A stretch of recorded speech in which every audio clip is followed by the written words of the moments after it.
uh, we'll be again now discussing a topic about our cardiovascular assessment.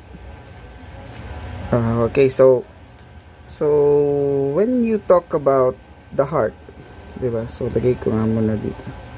So it's cardiovascular assessment. So it's too huge, hindi naman. So when you talk about the heart itself, diba, yun muna. So it's your heart. So the main function would be is to pump blood, correct? So yan eh, it's to pump blood, no? So pump blood kanino? So we pump it pumps blood to all the cells in the body. So just what I've told you before, bakit I often use the cells, kasi minsan in the long run ng nursing school, no, I've noticed na hindi na masyado ginagawa yung or mini-mention yung cells. So when we ask you what are the cells, no, sometimes you say, or you say na it's the organs, it's the skin, it's the tissues, the muscles, ganun yung mga sinasabi nyo. So selective, it becomes selective. So no, ibig sabihin, bakit binabalik ko yung basics? Kasi when you see cells, it's everything it's everything our body is made up of cells. Everything is made up of cells. So dapat cells is your body. So tawag na ito, who needs your blood? Who needs the blood? Our whole body. So you call it the cells. So ganun na. So lahat yan, lahat ng part natin, the whole us needs a blood to actually work and survive, no, and function. So sabi dito, para mag-function, needs blood to function, no, to function properly. So yun ang pinakang responsibility ni heart natin. So it's perfusion, no, to perfuse. Okay, to perfusion. So without it, you die. So ganun agad ang sagot. Without it, you die. Okay, so just like yung first part na we've discussed about the respiratory assessment, so same thing, just go ahead and do it again. Sabi ko nga uli, tandaan nyo lang yung nandun lagi sa gitna, kasi we'll just be repeating it all over and over again, no, yung steps. So syempre, what do is, again, we get all the information that is necessary, no, for the determination of the patient's problem. So babalik na naman tayo doon. Sabihin natin uli, as I've said, going back to the subjective data, diba? The objective data, ulit, diba? Objective datas, diba? So again, yun. So subjective, start tayo so that tag na to, mas mabilis yung discussion. So subjective, let's go to the subjective data. So again, this is a focus interview. So dito, limbawa, a patient came into the hospital or to the emergency room complaining of a chest pain. Okay, so kaya sabi natin, meron tayong tinatawag na PQRST. So we also use it sa lungs. PQRST. So sabi dito, kasi may nabasa ako. So it's been PQRST for the longest time. Tapos ngayon, linagyan na to siya ng PQRST U. Pero linagyan ko ng ganito. Tapos U. Sabi yung ganyan, what's the U for? Diba? What's the U for? Kasi daw yung U is understanding. Peace. Gigil ako eh. Diba? U is daw for understanding. Diba? U is for understanding, my God. Para lang may isama. Siyempre, when we teach you the PQRST, it's understanding the PQRST. Diba? Hindi yung kailangan mo pang dagdagan para gusto mo lang madagdagan. Kasi daw understand. Gigil na naman ako dito. Kasi na naman nagpauso na ito. Okay? So you know. Baka kasi, pag nakita nyo yan, no? Ano yung, what walang U? So it's just, kaya nga we're teaching you kasi you should understand yung PQRST, what is yung PQRST, 'di ba? So yan. So yun guys, no. So let's talk about this kasi i-relate ko lang doon sa lungs. Okay, so the first P stands for the pains, pains precipitating, yan, precipitating. Ngayon, pinalitan ng mga tatalino, no, provocation, no, yan, yung provocation. So, diba? So, what causes the pain? So, yan. So, Q stands for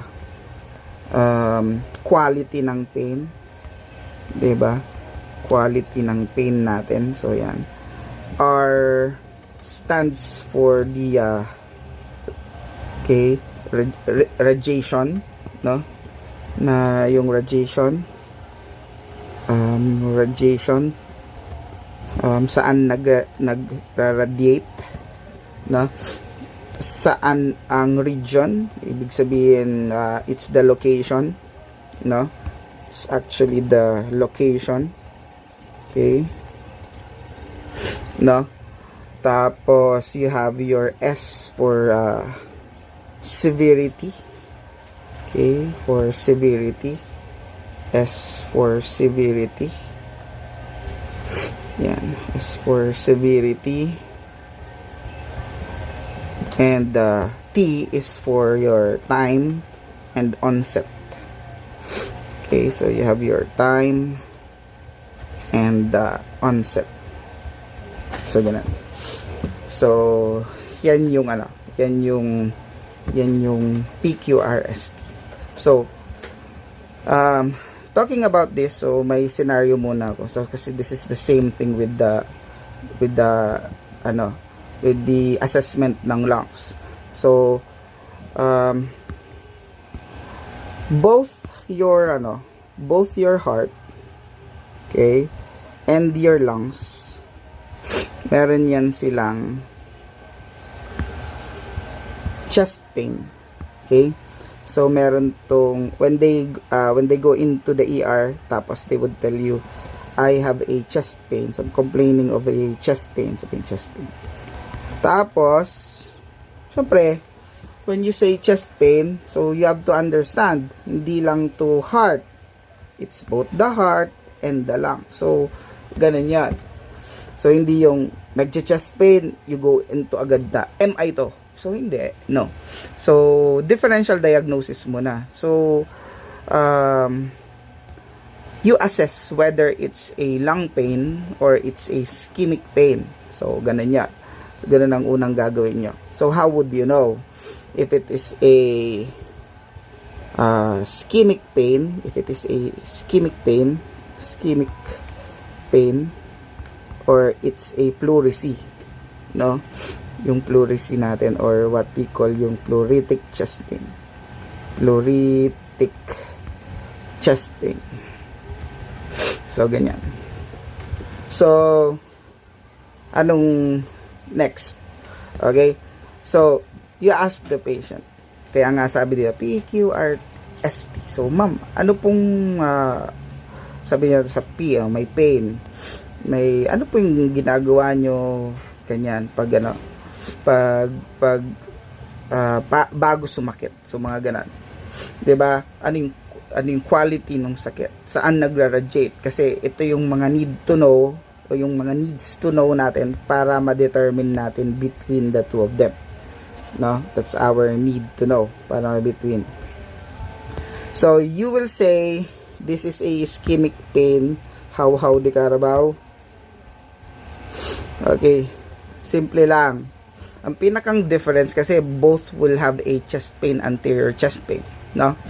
So ganito. So sa lungs, no? Sa lungs, it can always be the left or the right side or the right side of the lungs. Yung pain that will be felt by your patient, either the left or the right. So sa ischemic chest pain, always naman yun, most of the time, it's always anterior.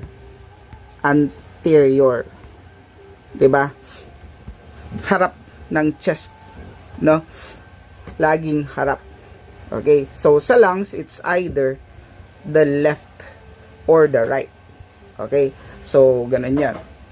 So sa ischemic chest pain, okay? Ang pain nila will be sustained, no? So this will be sustained. Tuloy-tuloy, ibig sabihin. This will be sustained. This will be sustained. Tuloy-tuloy yan. Okay? So, it's more than 5 minutes na tuloy-tuloy na chest pain. Tuloy-tuloy. So, ngayon, it always radiates to the left. Yun yung pinakang nun. So, ang radiation neto, nagre-radiate. It radiates to the left side, no? So it radiates to the left chest, no? Left chest. Okay, wag kalimutan. So sasabihin ng patient nyo, nangangawit, no? Sabi niya nangangawit, masakit yung left arm ko, left arm, no? Masakit yung left shoulder. Yan. Masakit yung left neck. No? Masakit yung left jaw. Yan. So, sa posterior part niya naman, masakit yung left part ng back niya. No? Yung left part ng back. No? Ng back. Yan. So, yun yung mafe-feel ng patient. Tapos, meron din naman silang other radiation, especially in younger men, no?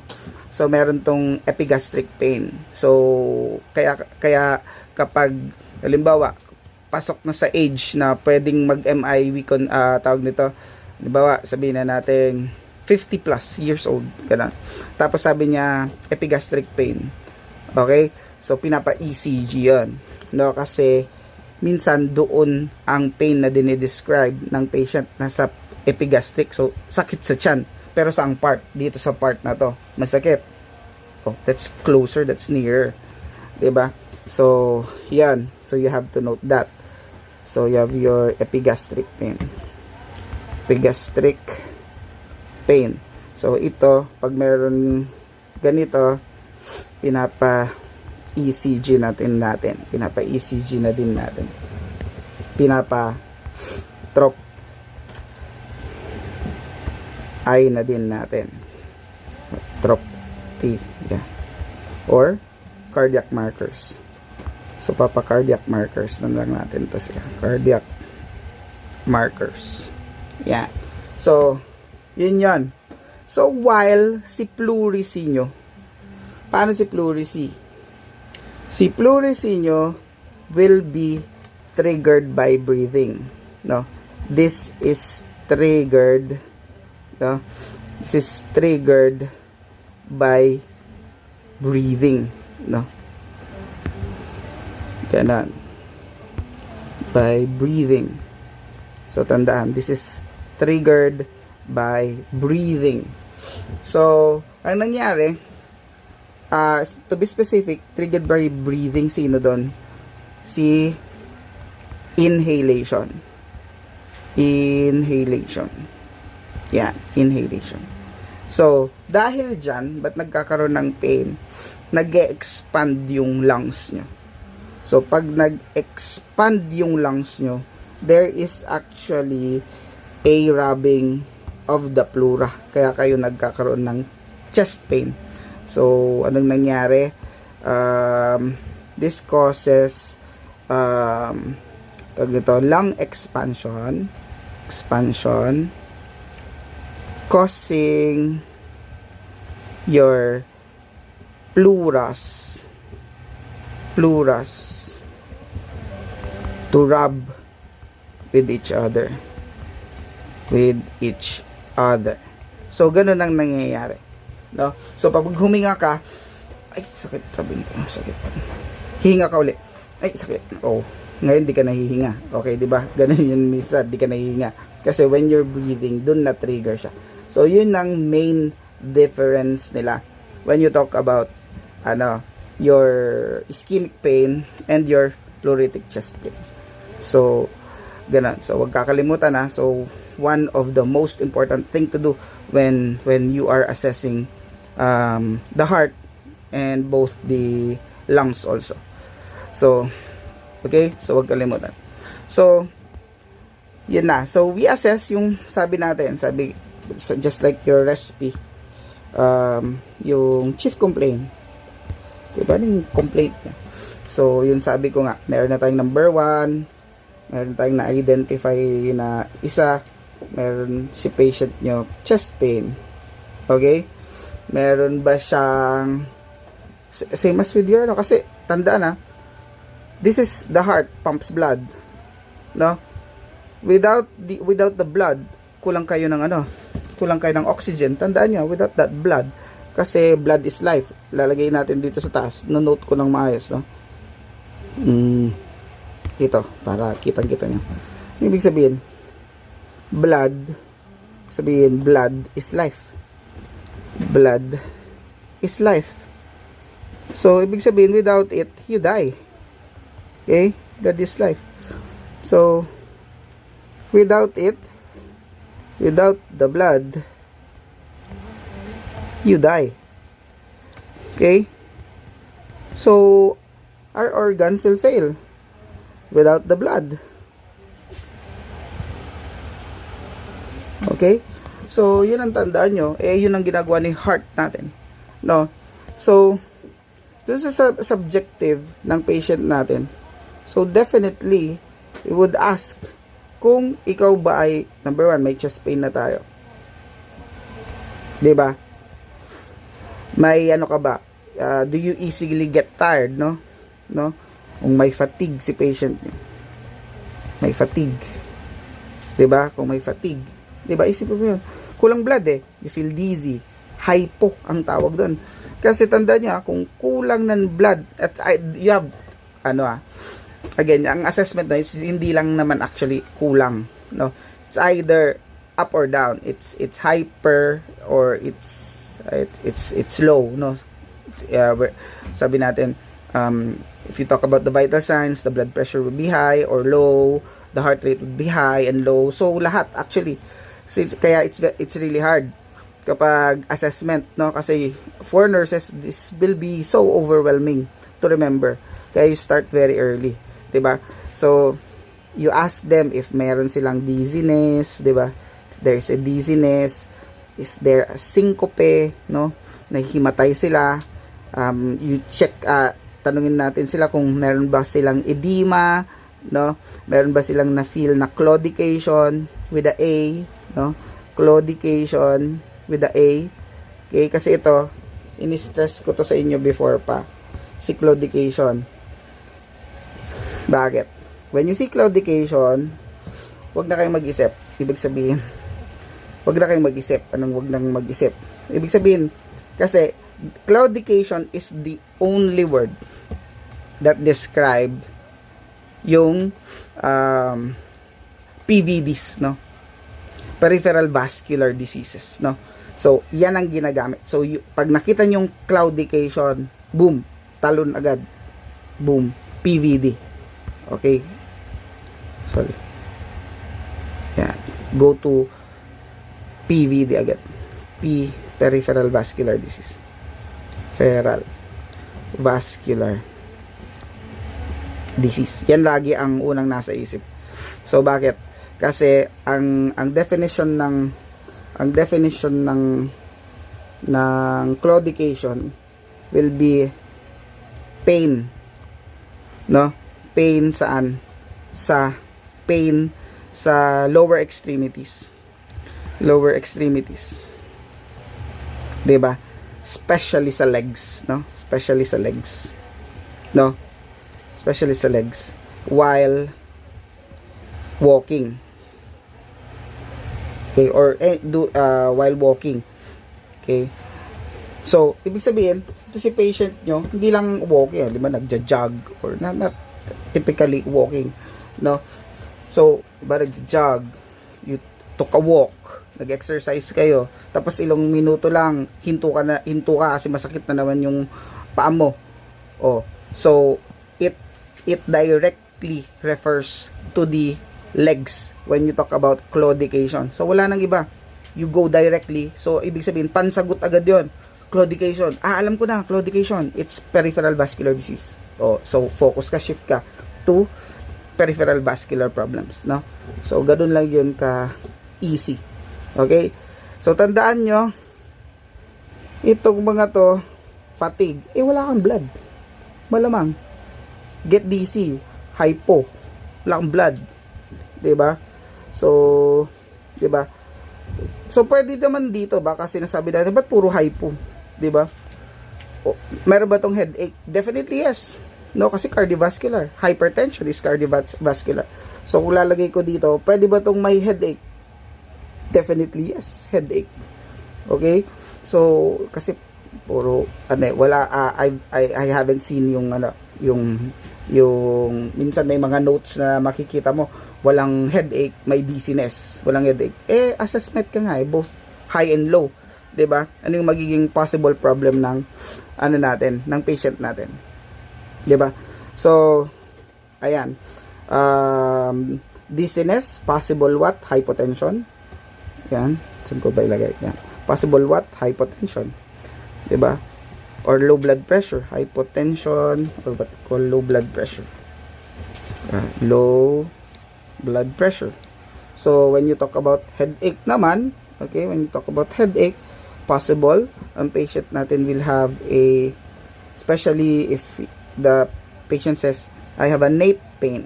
Diba? Nape pain, sakit dito, nape. Okay, so possible high blood pressure, no? High blood pressure. 'Di ba? Ano pa? Baka meron increased intracranial pressure. O, 'di ba? So, 'yan. Okay, syncope is more on the low side. Si syncope, more on the low side, no? Hypotension, 'di ba? So, edema naman, ayan na 'yan. If edema, this pertains to a much severe problem, no? Okay, so pwedeng heart failure, diba? You have a heart failure. So you see, no? Pag may heart failure kayo, so it's either, no, pero again, pag edema, we directly refer to your right sided heart failure. Okay, pero pwede namang left side kasi wala naman dito nakaspecify kung this is a pulmonary edema, pleural effusion, edi kung pulmonary edema to, this will be your left sided heart failure. Ganun lang yan. So, but again, kaya unang linagay ko, pwedeng heart failure, no? Ano pa ba iba? Yung edema natin, electrolyte imbalance, 'di ba? Fluid and electrolyte balance. If you have a very low low albumin levels, 'Di ba? Yung protein albumin, no? Low albumin levels, this can cause you to this can cause a fluid shift, 'di ba? This can cause fluid shift. Okay? Fluid shift. So nagkakaroon tayo ng edema. Okay? So yan. So ano pa? What are the other na pwedeng maging key or ang sign ng patient nyo when it comes to the heart? So, a racing heart, sige, yes. O palpitation, 'di ba? Palpitation, 'di ba? Palpitation. Oh, so that's very important kasi patient can die. No, kasi palpitation, ano to? Baka may arrhythmia yung patient nyo. 'Di ba? Baka may arrhythmia. Daming klase ng arrhythmia and you die. So, you have two. 'Di ba? You have your tinatawag nating ano bang color ginagamit ko para hindi tayo confused sa color. You have your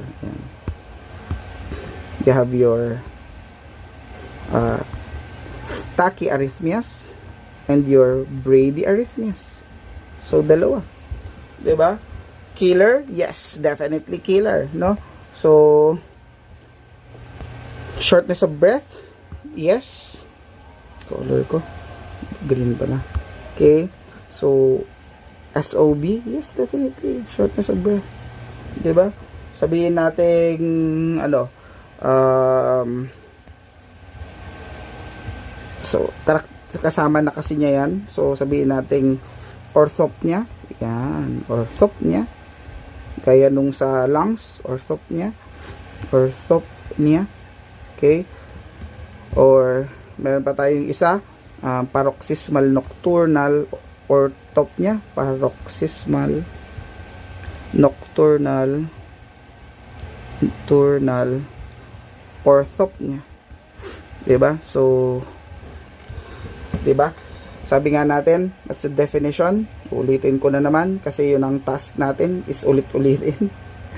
'Di ba? So you have to remember. So orthopnea, this is difficulty breathing, nahirapan huminga, difficulty breathing, or this can be shortness of breath, no, while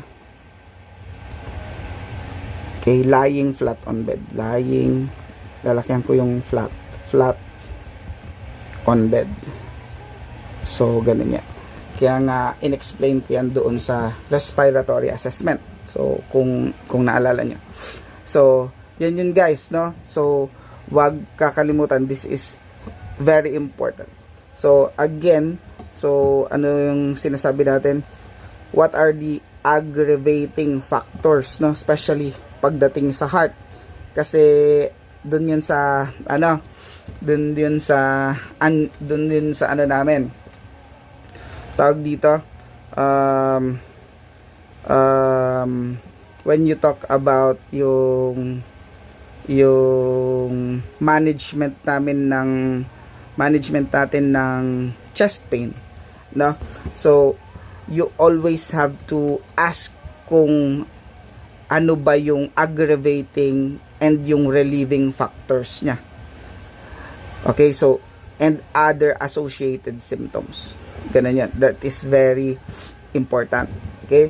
So, di mo na ako go deep into the kasi let's go through the assessment muna. Okay? So, next would be your subjective. We go to ito yung symptoms, correct? So, next would be your tawag dito, past medical history. So, we go to your past medical history. Saan kaya ako mag-point? So, lagyan ko lang ng color to guys, para hindi tayo mawala. So, sa subjective, okay. Subjective, I'll go here, sa baba na lang. Let's go here. Yan na lang. So, dito ako. So we go dive into the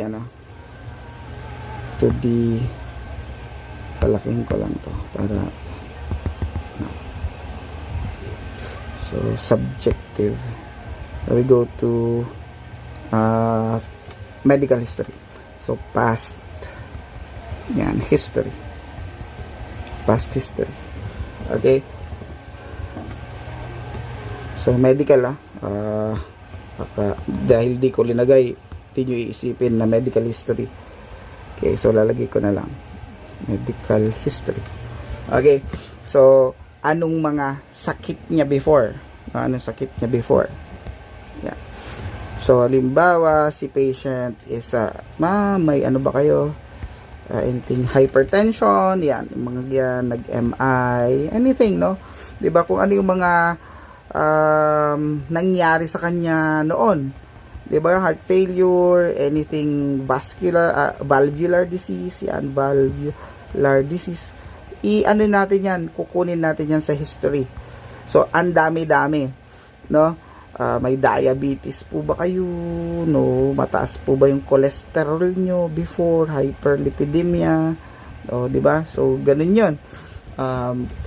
Meron ba tayong family history ng mga sakit na to? Family history ng mga sakit na to. Tawag dito, lifestyle nyo po. So you go here sa lifestyle. So you go sa, sige, papalitan ko lang ng color, no? So you go to the lifestyle. Yan, lifestyle.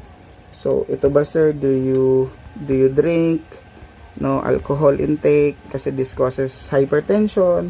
Do you smoke, sir? Ganyan, no? Ano po ba yung diet nyo? Diba? What's your diet?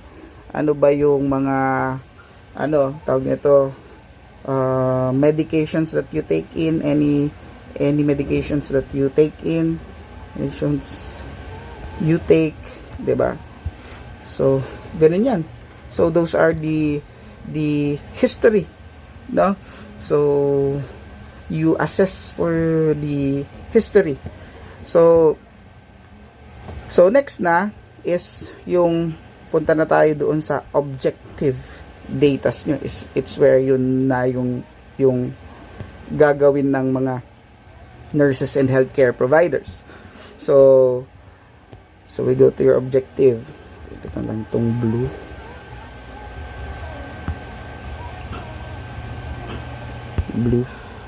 Ito siguro bluer than blue.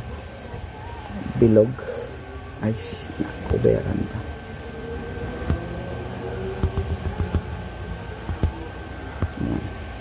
Blue. Okay. So sa objective, so we'll be checking na yung vital signs ng patient niya. Okay. So be checking the vital signs ng patient. Okay. So we go here. Okay. So we go to your objective data. So go to the objective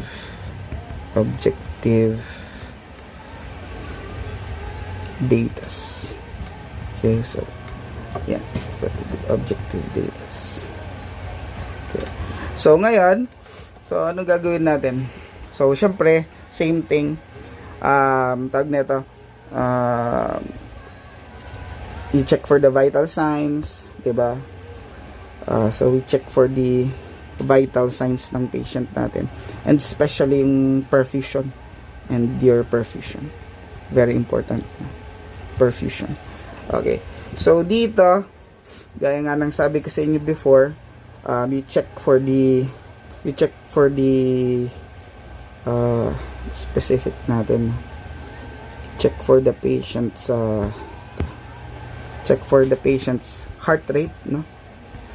Diba? Check for the patient's heart rate, and alam naman natin na ang rate neto is 60 to 100. Okay? For adults, no? 60 to 100 for adults. Yeah, very important. Okay? Tapos it goes as high as 120 to 160 for neonates or newborn. Yan. So heart rate. Okay, so anong ino-note natin dito? The most important thing to note for is ito bang heart rate na ito, no?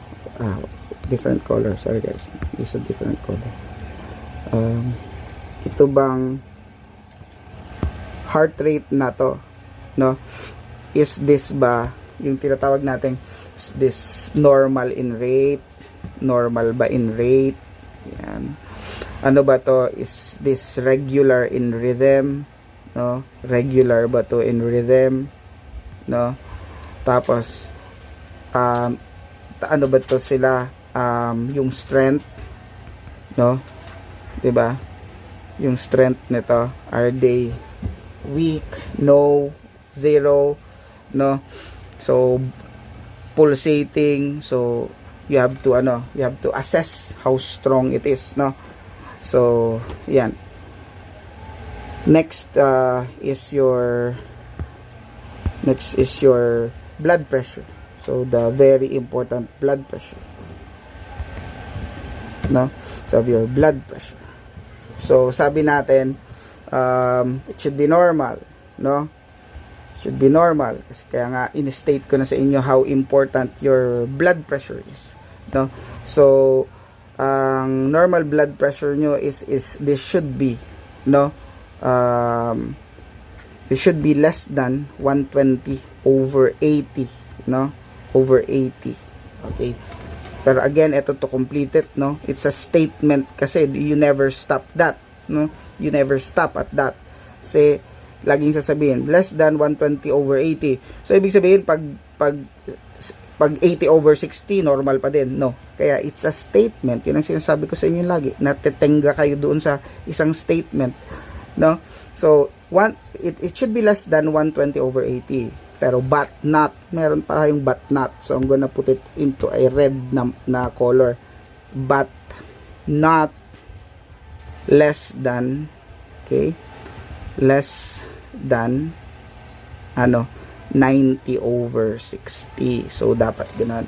Kasi ito yung part na when it is lower than 90, then you call them hypotension or shock.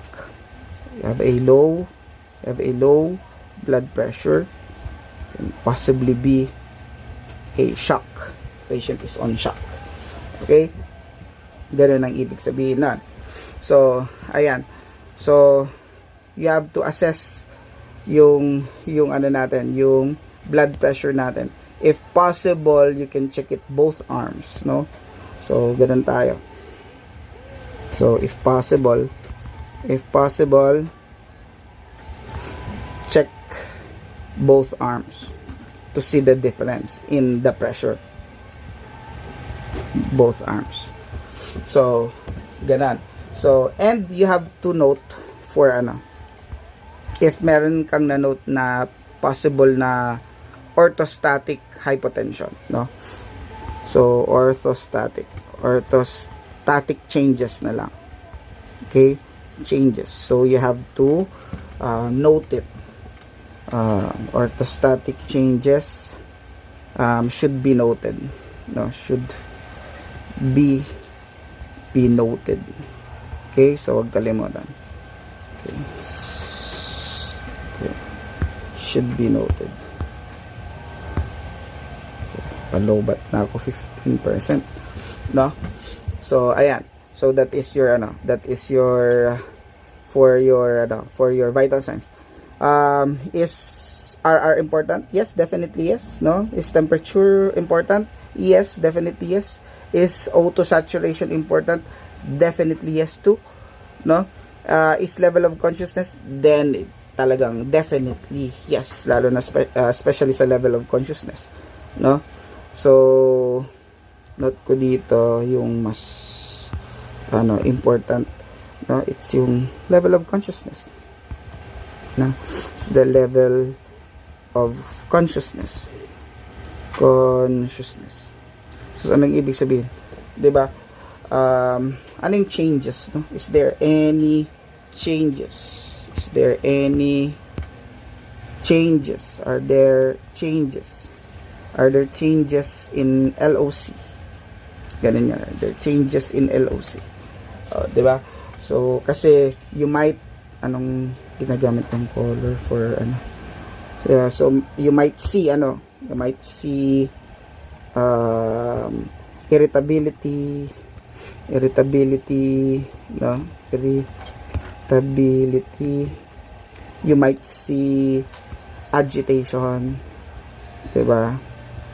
You might see restlessness, no? Restlessness, diba? You might see confusion, diba? See confusion, okay? You might see the late signs, no? Kasi this would be early, no? This would always be a early sign. This would be early sign, no? So, you might see lethargy,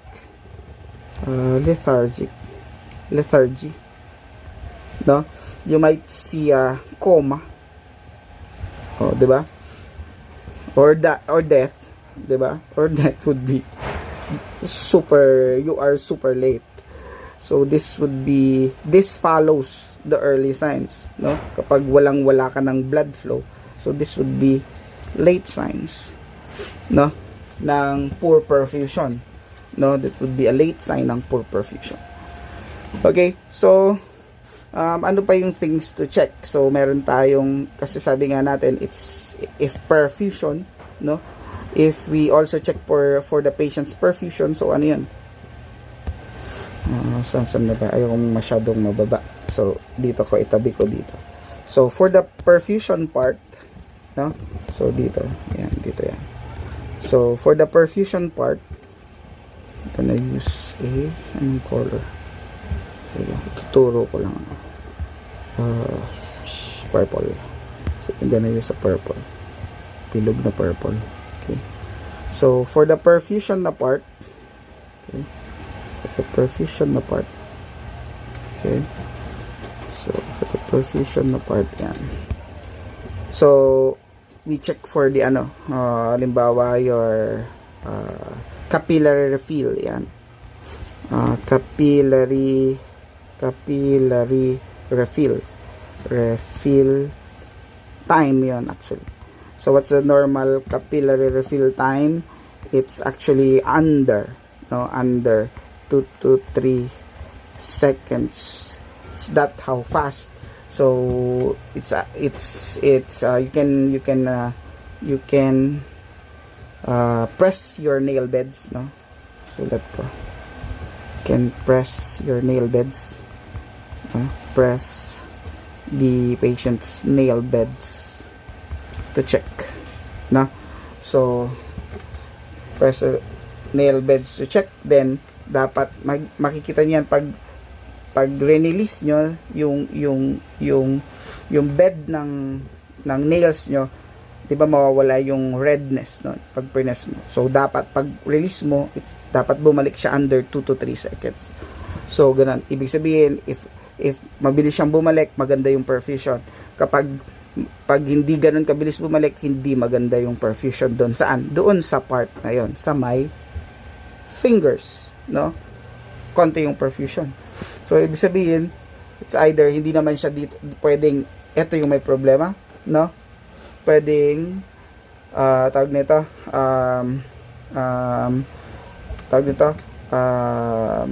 pwedeng any part ng arm nyo ang may problema.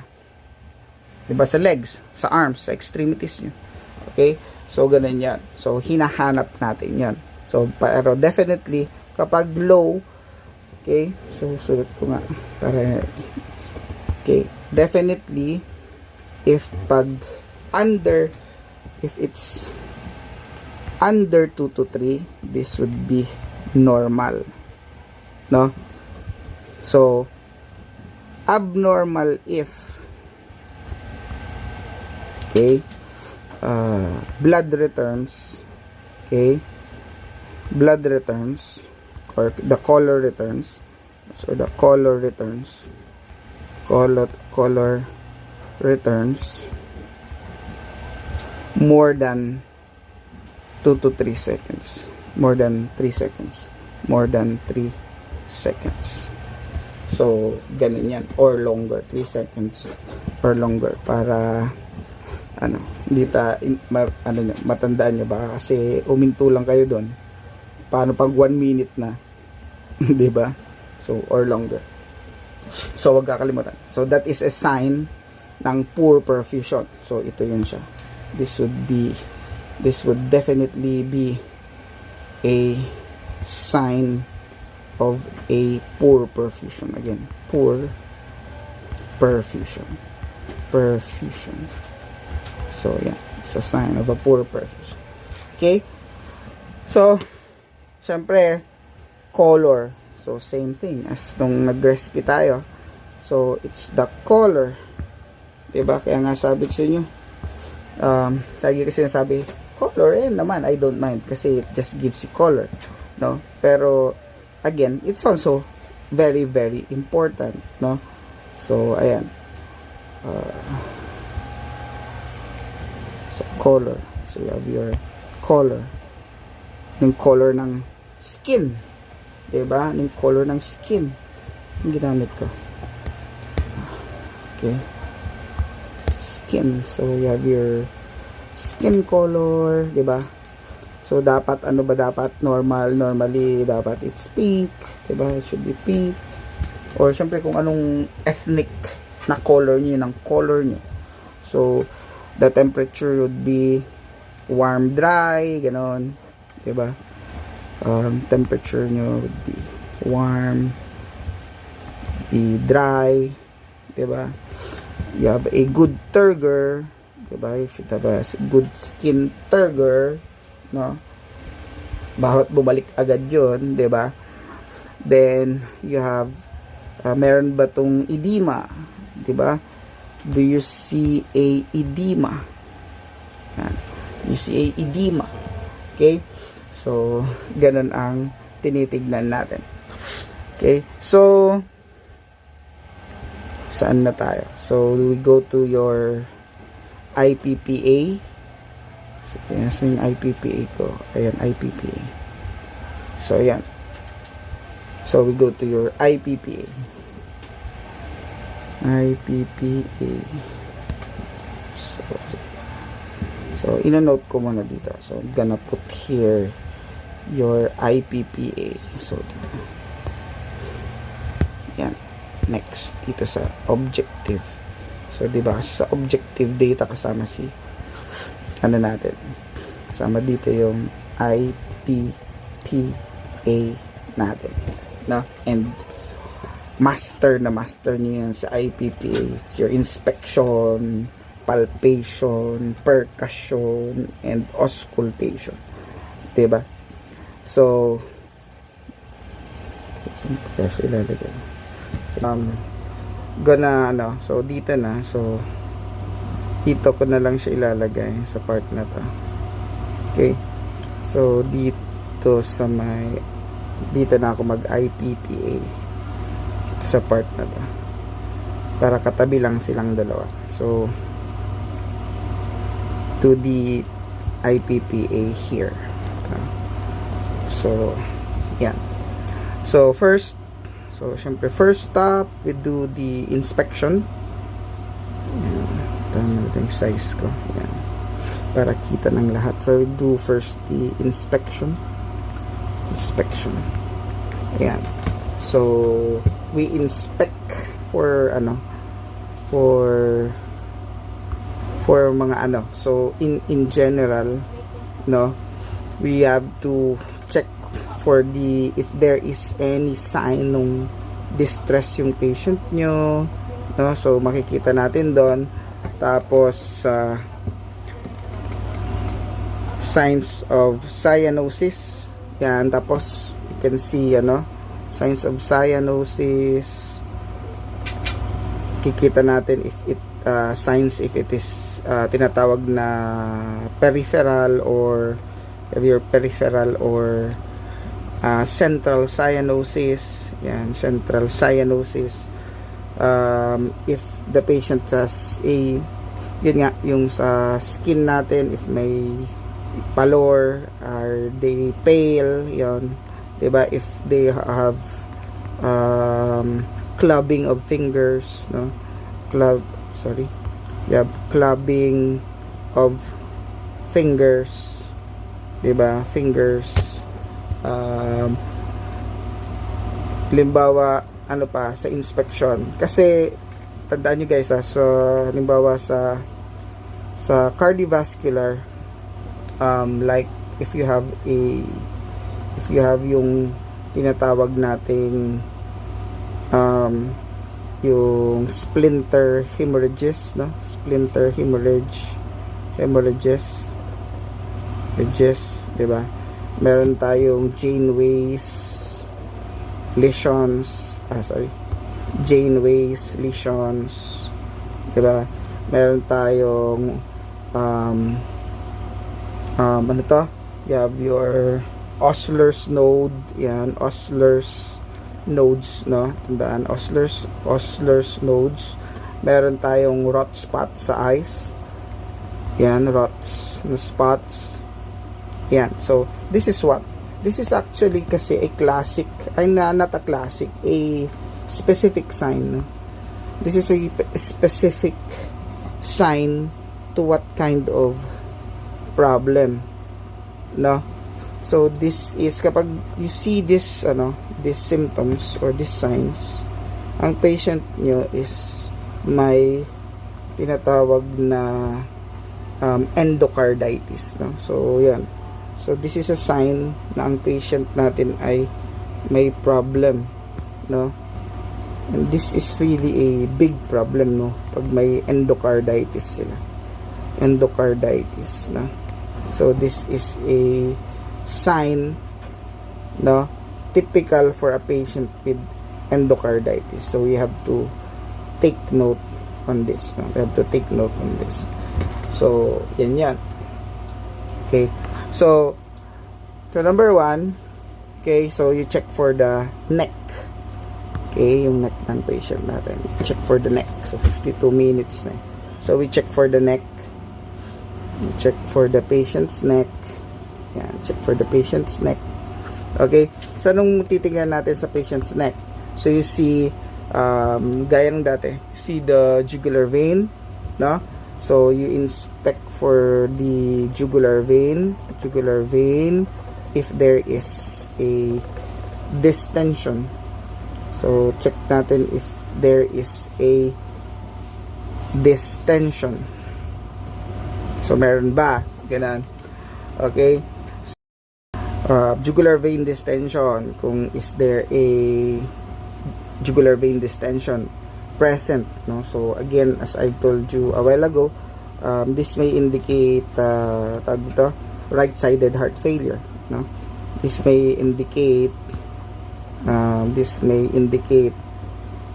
patient has a right-sided heart failure. So ganun, no?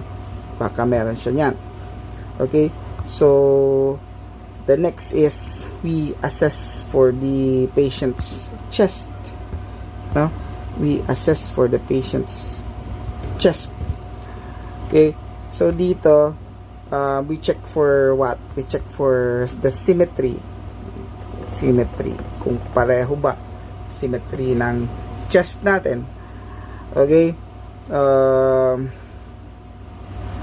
tawag nito, if they have, tinatawag nating na if they have scars, tama, diba? If they have scars, so kung may scar, baka naman yung patient natin ay nag-undergo na ng surgeries. Halimbawa, so makita natin kung halimbawa meron ba siyang, malay mo merong nakita kayong hiwa dito, nakaganon, diba? That is a sternotomy. So probably baka si patient natin nag open heart surgery na, 'di ba? So, halimbawa, meron siyang pacemaker. Nakita niyo may nakaumbok dito. May nakaumbok dito. So, sabi na, may pacemaker yung patient natin. Di ba? So, ganun. Baka may pacemaker. So, you have to observe for it, for the scars. No? So, mga visible pulsations, di ba? Baka may visible pulsations ang patients na you can see, no, sa chest nila, 'di ba? So yung apical pulse, no, so baka makita niyo yung apical pulse, no, baka may pulsation, 'di ba? Apical pulse, halimbawa pag sobrang dami ng fluids yan, 'di ba? Talagang gumagalan dito sa side na to, 'di ba? Si apical pulse nyo. So, ano pa? Tag dito. So, you can see or you cannot see, or maybe it's there, maybe it's not. Okay? So, ano pa? Neck, you have your chest, you have your extremities. Very important, no? Your extremities. 'Di ba? So, ano dito, kaya nga last time, 'di ba? Nasabi ko sa inyo nung discussion natin when you talk about yung yung hair, 'di ba? Sabi ko ganyan. So, makikita niyo 'yan, yung hair, 'di ba? Nino-note natin sa extremities, yung hair distribution. Okay? Kasi this may be a sign na ang patient natin merong, 'di ba, hair distribution. Sabi ko nga, nung bata ka pa, dami mong buhok sa paa. Tapos nung 45 years old ka na, napansin mo yung isang part ng legs mo walang buhok, 'di ba? So walang buhok. Kasi pag tiningnan mo, 'di ba, i-draw natin. 'Di ba, i-draw natin. 'Di ba, yung legs mo? It's your legs. You have your legs. You have the left and you have the right leg. Tapos at sabihin natin 45-year-old ka, no? Tapos napansin mo ngayon, nakita mo to, dami ng buhok dito eh. 'Di ba? Puro ka hair dito, 'di ba? Dami mo hair. Yan, dami mo hair. Tapos dito yung hair mo, ano lang, 4 and a half. Oh, and a half. 4 and a half lang yung hair mo. 'Di ba? Pero sabihin natin nung puberty mo, 18 years old, puro yan mabuhok. Pero pagdating mong 45-year-old, yung isang leg mo wala nang buhok. O what seems to be the problem? 'Di ba? So kasi nawawala yan, baka wala kang blood flow doon sa leg na yon. So makikita mo yan kanino sa mga patient na may pad, no? Sa mga patient sa may pad, 'di ba? Peripheral arterial diseases, no? So or PAOD, no? So you can call it PAOD also, no? So yan yung mga peripheral